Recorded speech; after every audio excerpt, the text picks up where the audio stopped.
Dostlar, hər vaxtınız xeyir olsun. Bugün sizlərlə məlumat azadlığı haqqında qanundan qızıl qaydalara baxacağıq. Qeyd edim ki, bundan əvvəl də mən Azərbaycan Respublikasının Konstitusiyası, dövlət qulluğu, eyni şəkildə korrupsiyaya qarşı mübarizə haqqında qanun və etik davranış qaydaları haqqında qanundan məhz qızıl qaydalar hazırlamışam. O videolara da aşağı hissədə link yerləşdirəcəm. O linklərə keçid edərək siz bu qızıl qaydalara da baxa bilərsiniz. Qeyd edim ki, son imtahanlarda da məhz o qızıl qaydalardan sual düşmüşdü. İndi isə davam edirik məlumat azadlığından. İlk olaraq məlumat azadlığı qeyd edək ki, bizim bir azadlığımızın 5 azadlığımız vardır. Onlardan biri də məlumat azadlığıdır. Eyni şəkildə həm məlumat azadlığı haqqında, həm də sərbəst toplaşma azadlığı haqqında əlavə olaraq qanunlar var. Bunu da yadınızda saxlayın. İndi isə məlumat azadlığından danışaq. Qeyd etdim, Konstitusiyanın 50-ci maddəsində də bizim məlumat azadlığımız göstərilib. Lakin burada qızıl qaydalara baxırıq, mövzu izahı deyil. İlk olaraq baxmalı olduğumuz məqam isə məlumat azadlığında belə deyək, məhdudlaşdırılması. Məlumat azadlığının, baxın buradan yazıram, məlumat azadlığının məhdudlaşdırılması. İndi hamısını tam yazmıram, məhdudlaşdırılma. Bu nə ilə mümkün olur? Bu mümkün olur, yalnız, diqqətli olun, yalnız Azərbaycan Respublikasının Konstitusiyası ilə bəs məlumat azadlığından istifadə edilmə qaydası nə ilə müəyyənləşir? Bu isə həm Konstitusiya ilə, həm də ona müvafiq olaraq Azərbaycan Respublikasının qanunları ilə. Baxın, bu məlumat azadlığıdır. Bunu artıq MA kimi yazıram. Məlumat azadlığından istifadə edilmə qaydası. Bu isə olur həm Azərbaycan Respublikasının Konstitusiyası, həm də yəni buna müvafiq olaraq Azərbaycan Respublikasının qanunları ilə mümkün olur. Bunu yadınızda saxlayın, diqqətli olacağınız məqam. Daha sonra burada gəlin baxaq, məlumat, bu hissənin belə altından xətt çəkin. Məlumat münasibətlərinin subyektləri. Baxın, yazdıq bunu da belə. Bəs bunlar kimdir? Bunlar isə bir fiziki şəxslərdir və hüquqi şəxslər. Yəni burada nədən söhbət gedir? Yəni bu məlumatlarda, məlumatın yaradılmasında, ötürülməsində, yayımlanmasında kimlər iştirak edir? Əlbəttə ki, bir burada fiziki şəxslər olmalıdır və bir də ki, hüquqi şəxslər olmalıdır. Yəni, bax, bu fiziki şəxslər, məsələn, biz özümüz hər hansısa bir dövlət orqanına müraciət edərək oradan məlumat ala bilirik və yaxud da ki, hər hansısa bir hüquqi şəxs, hər hansısa bir televiziya yayımlar şirkəti isə özü məlumat hazırlayır, bu məlumatı yaya bilir, ötürə bilir. Bilirsiniz ki, məlumat azadlığının da elə əsas hissəsi budur ki, hər kəs, yəni, belə deyək, istədiyi məlumatı qanun müəyyən olunmuş qaydada, belə deyək, ötürə bilər, yayımlaya bilər və s. əldə edə bilər. Söhbət bundan gedir. Bu da məlumat münasibətlərinin subyektlərindən. Bir də uşaqlar, onu demək mənim yadımdan çıxdı. Ümumiyyətlə, burada məlumat dedikdə, məsələn, məlumat deyəndə nəyə nəzərdə tutulur? Qanunun elə əvvəlində də qeyd olunub ki, təqdimat formasından asılı olmayaraq təbiətdə, cəmiyyətdə, dövlətdə baş verən hadisələr, faktlar, proseslərdən söhbət gedir. Məsələn, buradan da yazaq təqdimat formasından asılı olmayaraq. Yəni, söhbət nədən gedir? Asılı deyil. Yəni, bu həm şifahi ola bilər, həm də yazılı şəkildə də ola bilər. Həmin bu, belə deyək, məlumat eyni şəkildə, yəni fərqi yoxdur. Bu televiziyada da deyilə bilər və yaxud hər hansısa bir sayt vasitəsilə də belə deyək, biz bu məlumatı əldə edə bilərik. Yəni, bunun necə təqdim olunmasından fərqi yoxdur. Təbiətdə ola bilər hər hansısa bir təbiət hadisəsi və yaxud da ki, faktlar dedik, proseslər dedik. Məsələn, proses nədir? Əhalinin təbii artımının sayının artması. Bu da bir prosesdir və bu da bir məlumatdır. Bunu da mütləq yadınızda saxlayın. Eyni şəkildə mən dedim ki, harada? Təbiətdə, cəmiyyətdə və dövlətdə baş verən hadisələr, faktlar, proseslər və şəxslər haqqında məlumat dedikdə bax bunları nəzərdə tutur. İndi mən bu hissəni silirəm, keçirəm digər hissəyə. Dostlar, indi isə biz baxmalıyıq məlumat azadlığının əsas prinsipləri ilə və məlumat azadlığının təminatlarını. Yəni bunları hər dəfə imtahana salırlar, çaşdırırlar tələbələri və belə deyək, ən çətin hissələrindən biri də buradır. Gəlin bunu sadə dildə deyək. Məlumat azadlığının əsas prinsipləri dedikdə bunların hüquqi əsasları nəzərdə tutulur. Yəni, indi mən bunları yazıram, məlumat azadlığının təmin edilməsinə bağlı. Hansılar var məlumat azadlığının təmin edilməsinə?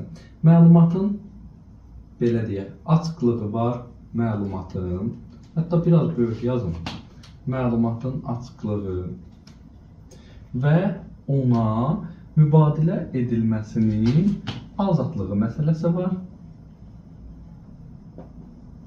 Daha sonra hansılar var? Məlumatın obyektivliyi, tamlığı və həqiqiliyi. Bunu ingilis dilindən, yəni baş hərflərlə yadınızda saxlaya bilərsiniz. Tamlığı, obyektivlik, səhv yazdım deyəsən və həqiqiliyi.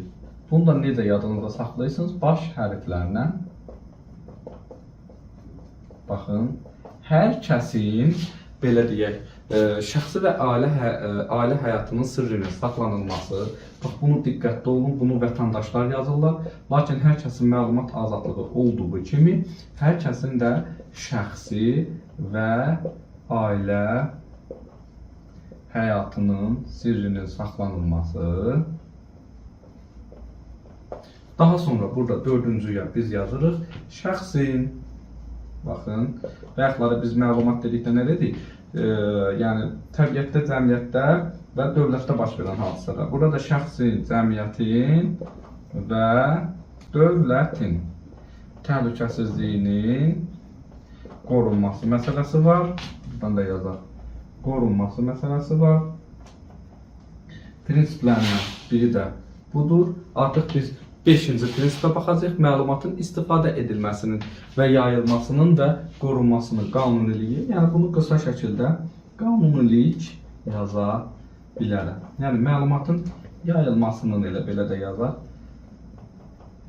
Yayılmasının qanuniliyi. Həkim kimi yazdım burada. Xəttimdən deşik oxumaq olmur. Yəni məlumatın prinsiplərindən dedikdə bax bunlar nəzərdə tutulur. Burada diqqət edəcəyiniz məqam bu hər kəs məsələsidir və bir də bu hissəni baş hərflərlə yadınızda saxlayın. Ümumiyyətlə, hüquqi əsaslarından burada söhbət gedir.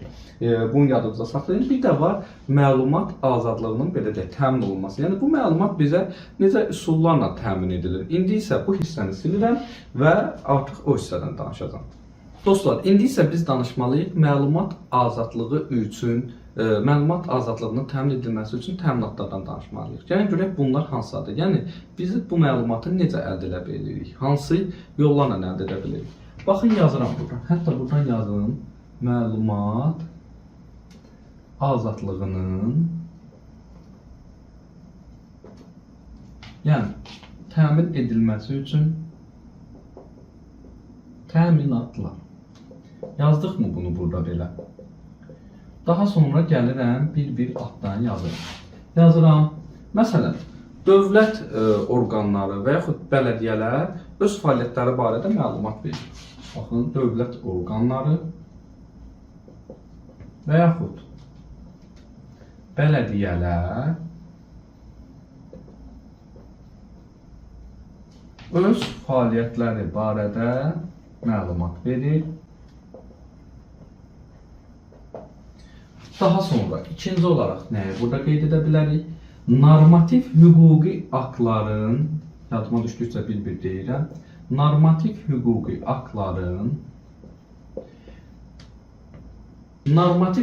aktların qanunvericiliklə nəzərdə tutulmuş qaydada əhalinin nəzərinə çatdırılması ilə. Baxın, qanunla yox, qanunvericiliklə. Məsələn, hər hansısa bir qanun çıxıb, yeni bir qanun çıxıb, o qanun bizə neyini? Əhaliyə çatdırılır. Ancaq qanunla yox, qanunvericiliklə müəyyən olunmuş formada. Daha sonra burada üçüncüyə nə yaza bilərik? Həmin o dövlət orqanlarında elə o kimi yazıram, mətbuat xidmətləri yaradılır. Yəni informasiya xidmətləri yaradılır. Mən bunu elə mətbuat xidmətləri yazıram. Məsələn, görmüsünüz, Xarici İşlər Nazirliyinin mətbuat xidmətinin rəisi və s. Bu kimi vəzifələr də var. Özüm də mətbuat xidmətində işləyirəm elə. Daha sonra dördüncü olaraq burada nəyə qeyd edə bilərik? Ən önəmli məqamlardan, burada sizin diqqətinizə çatdıracağım məqamlardan bu ki, 2 dənə məsələ var. Onlar dərhal əhaliyə nəzərinə çatdırılır. Birinci, dövlətin təhlükəsizliyinə, hətta buradan dərhal yazıram. Dövlətin təhlükəsizliyinə xətər yetirən fövqəladə hallarla bağlı fövqəladə hallar.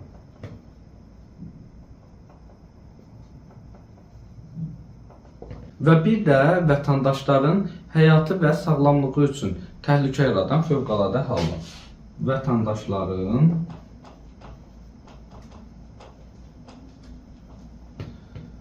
həyat və sağlamlığı üçün təhlükə yaradan sağlamlığı sağlamlığı üçün təhlükə törədən fövqəladə hallarla bağlı. Hər iki halda da fövqəladə hallar sözü var, diqqətli olun. Yəni bu fövqəladə hal sözünü gördünüzsə, bilin ki, burada dərhal bununla bağlı məlumat verilməlidir əhaliyə. Bir də altıncı nədir? Mediada, buradan altında yazaq, senzuraya yol verilməməsi yolu ilə məlumatın əldə edilməsi yolu var, senzura yol verilməməsi. Bunları da diqqətli yadınızda saxlayın. Əsas məqam burada budur ki, 2 hal var. Dərhal olan yerlər fövqəladə hallarla bağlı olan yerlərdir. Yəni, əgərləri fövqəladə hal sözünü gördünüzsə, bilin bununla bağlı dərhal məlumat verilməlidir. Digərlərini də burada mən sadaladığımdır. İndi isə keçirik məlumatın əldə edilməsi qaydasına görə açıq məlumatlar və alınması məhdudlaşdırılan məlumatlar var. Onun haqqında danışacağım indi isə. Dostlar, gəlirik qanunun ən əsas hissələrindən birinə. Məlumat azadlığının əldə edilməsi qaydasına görə 2 yerə bölünür. Bunlar hansılardır? 1. Açıq məlumatlar var və bir də ki, alınması məhdudlaşdırılan məlumatlar var. Diqqətli olun, qapalı məlumatlardan söhbət getmir. Məhz imtahanda da belə salırlar. Uşaqlarda o saat qapalı belə deyək, məlumatlar götürürlər. Lakin burada bax, əldə edilməsi qaydasına görə. Birinci, burada nəyə deyirəm? 1 var. Burada açıq məlumatlar və bir də alınması məhdudlaşdırılan. İndi gəlin ilk olaraq mən sizin üçün danışım bu açıq məlumatlar. Açıq məlumatlar biz necə əldə edə bilərik? Məsələn, bir yazaq, rəsmi nəşrlərlə, daha sonra kütləvi informasiya vasitələri ilə, yəni bu yolla orada yayımlana bilər həmin məlumat. Kütləvi informasiya vasitələri. Yəni buna elə KİV də deyirlər. Daha sonra hansılar var? Məsələn, rəsmi nəşrlər, kütləvi informasiya vasitələri yolu ilə. Bundan başqa biz baxa bilərik fiziki və hüquqi şəxslərə təqdim olunma yolu ilə. Baxın, fiziki və hüquqi şəxslərə təqdim olunma yolu var. Qanunvericiliklə nəzərdə tutulmuş başqa üsullarla var. Qanunvericiliklə, baxın qanunla yox, qanunvericiliklə söhbət edir. Nəzərdə tutulmuş başqa qaydalar var. Və 5-ci də yaza bilərik, kitabxanaların, fondların, muzeylərin, kitabxana, muzey, nə bilim, fondların informasiya sistemlərindən maneəsiz, diqqətli olun, buradan da yazıram, maneəsiz istifadə edilməsi yolu ilə bax bu açıq məlumatı əldə edə bilərik. Ancaq burada diqqətli olacağınız bir dənə məqam var. Qeyd etmək istəyirəm ki, açıq məlumatların əldə edilməsi qaydası həm bu qanunla, yəni söhbət bu qanundan gedir, məlumat azadlığı haqqında qanun, həm digər qanunvericilik aktları ilə, həm müqavilə ilə, həm də ki, informasiya əldə etmək haqqında qanunla müəyyən olunur. Yəni, açıq məlumatın əldə edilmə qaydası, buradan yazıram, bu hissədən də xətt çəkim, açıq məlumatdır,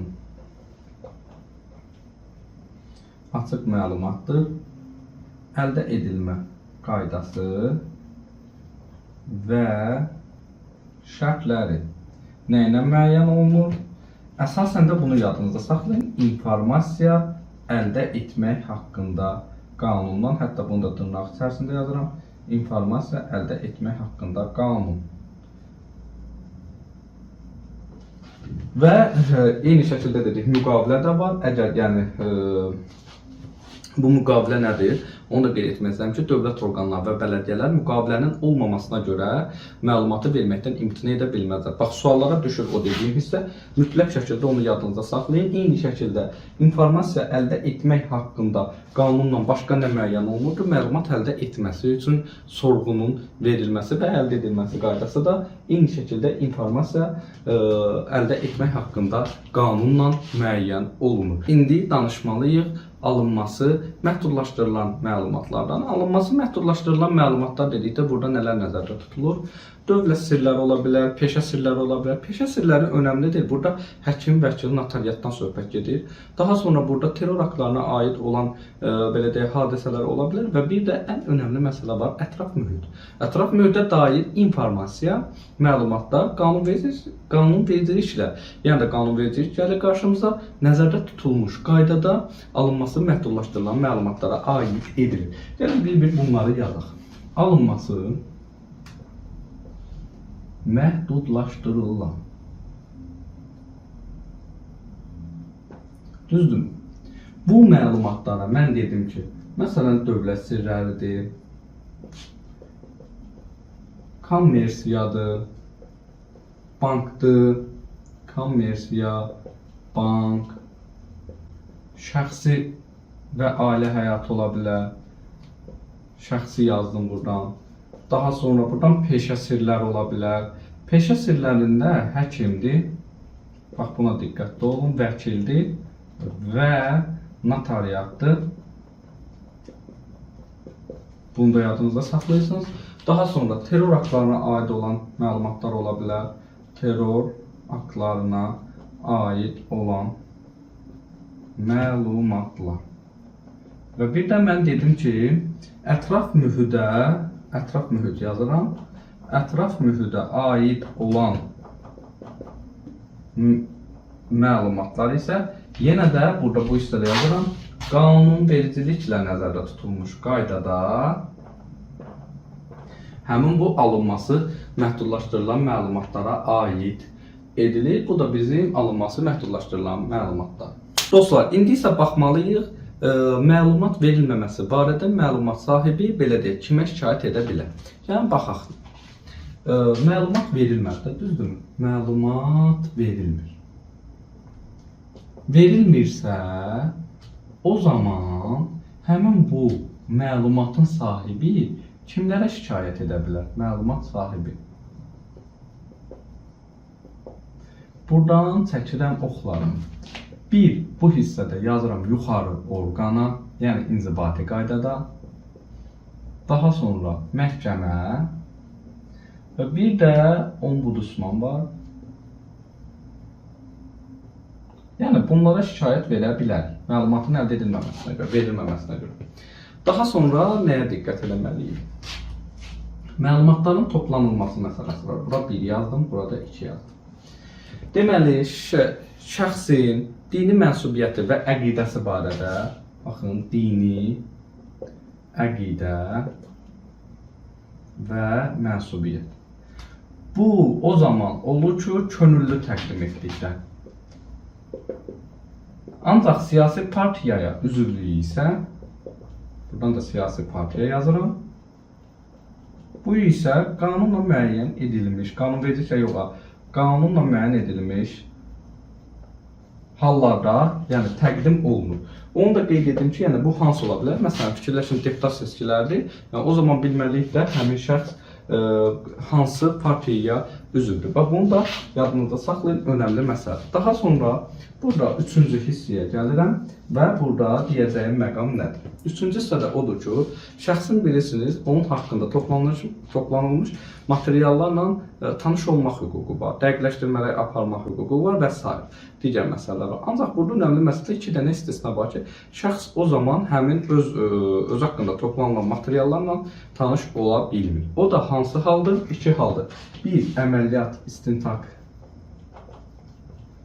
Əməliyyat axtarış daha doğrusu tədbirləri zamanı və bir də cinayət işinin istintaqı zamanı. Bu iki haldan başqa digərlərində tanış ola bilərik. Özümüz haqqında toplanan məlumatlarla cinayət işinin istintaqı zamanı. Bir də son olaraq nəyə qeyd etmək istəyirəm?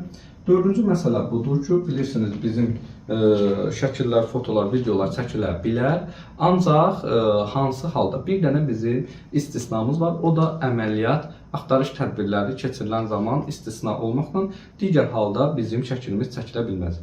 Yəni videomuz çəkilə bilməz, nə bilim başqa məsələlər var. Məsələn, səs yazımız yazıla bilməz və s. Bu kimi məsələlər ola bilməz. O da nə idi? Əməliyyat, axtarış tədbirləri istisna idi.